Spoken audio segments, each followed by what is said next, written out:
कथा के अनुसार गुजरात के द्वारका के पास स्थित नागेश्वर ज्योतिर्लिंग केवल एक मंदिर नहीं, बल्कि एक ऐसा रहस्यमय स्थान है जहां भक्ति और भय की सबसे अनोखी टक्कर देखने को मिलती है। ये कहानी शुरू होती है प्राचीन काल के एक विशाल और मायावी वन दारुक वन से। ये वन सामान्य जंगल नहीं था, बल्कि एक ऐसा स्थान था जिसे दारुका नाम की एक शक्तिशाली राक्षसी और उसका पति दारुक अपने नियंत्रण में रखते थे। दारुका को देवी पार्वती से वरदान प्राप्त था कि वो इस पूरे वन को अपनी इच्छा से कहीं भी ले जा सकती है।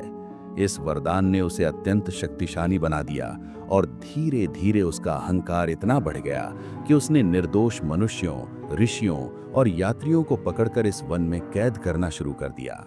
चारों ओर चीखें, अंधकार और भय का साम्राज्य फैल गया। लोग इस वन का नाम सुनते ही कांपने लगते थे। इसी भयावह वातावरण में एक दिन सुप्रिया नाम का एक व्यापारी, जो भगवान शिव का परम भक्त था, अपने साथियों के साथ समुद्र मार्ग से यात्रा कर रहा था।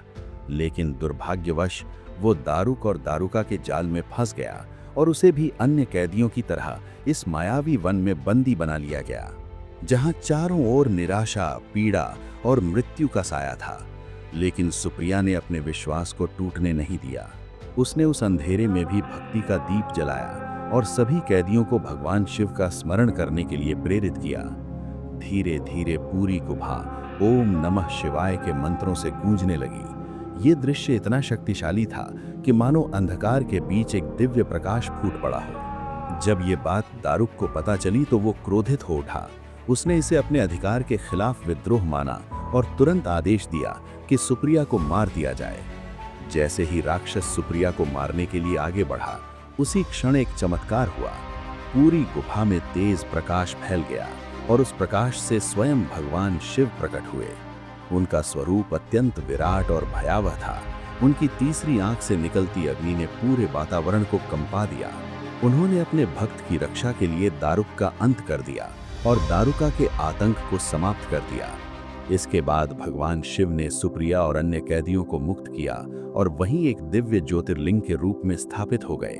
यही ज्योतिर्लिंग आगे चलकर नागेश्वर ज्योतिर्लिंग के नाम से प्रसिद्ध हुआ।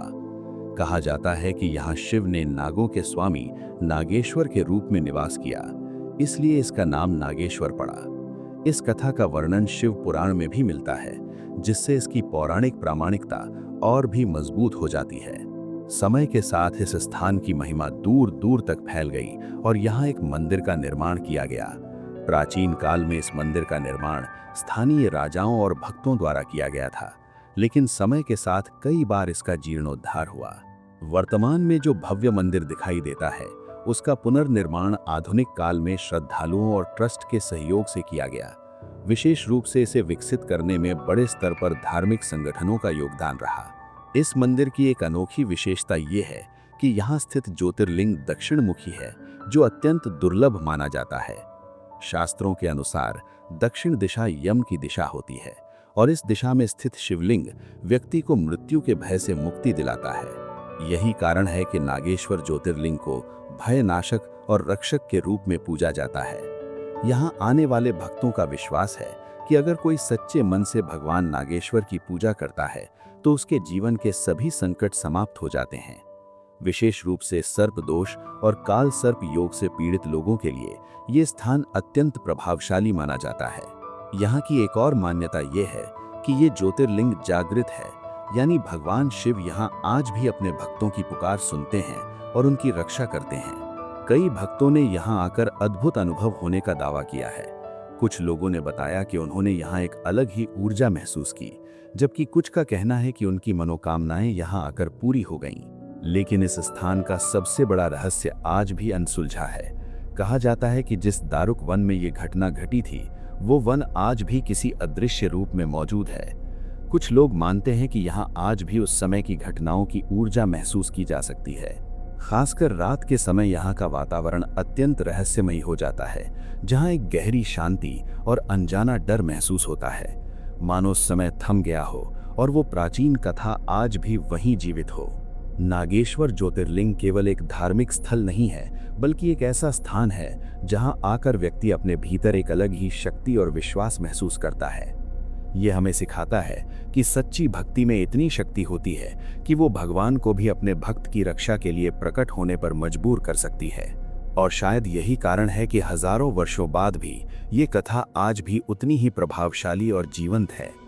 और जब कोई भक्त सच्चे मन से ओम नमः शिवाय का जाप करता है तो ऐसा लगता है मानो भगवान शिव स्वयं उसकी पुकार सुन रहे हों। तो क्या सच में नागेश्वर ज्योतिर्लिंग आज भी जागृत है? क्या भगवान शिव आज भी यहाँ मौजूद हैं? अगर आपको ये कहानी अद्भुत लगी तो कमेंट में हर हर महादेव जरूर लिखो। और सोचो, अगर आपको वहां जाने का मौका मिले तो क्या आप जाओगे?